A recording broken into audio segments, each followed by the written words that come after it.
কাটলাম, এখান থেকে একটা ডাল কাটলাম বন্ধুরা, এই যে দেখেন এখান থেকে। তো ওই কটা ডাল কাটলাম, কাটাতে আমাদের এক বেলা হয়ে যাবে। এখানে অনেকটাই আছে, এখান থেকে আর কাটবো না। এখানে অনেকগুলো হয়েছে,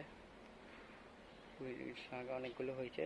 দেখুন এদিক থেকে এদিকেও আনা হয়েছে, ওটা নিচ থেকে উঠিয়ে অনেকগুলোই আনা হয়েছে এখান থেকে।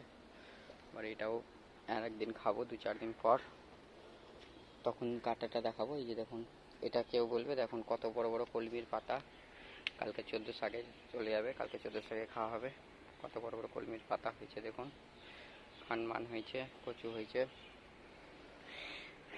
এখানে ছোলার শাক আছে লাগানো, এই যে দেখুন ছোলার শাকগুলো কি সুন্দর হয়েছে। এখানে লাউল গাছ লাগানো আছে, মিষ্টি কুমড়া, গ্রোথগুলো দেখুন কত সুন্দর। আর এখানে লঙ্কার চারা ছিটানো হয়েছে, টমেটোর চারা ছিটানো হয়েছে। তো সব এগুলো হয়েছে, এগুলো সব কালকে লাগাবো 2-4 দিন পর। আর টমেটোর গাছগুলো লাগানোর মতো হয়ে গেছে টবে, খুব সুন্দর।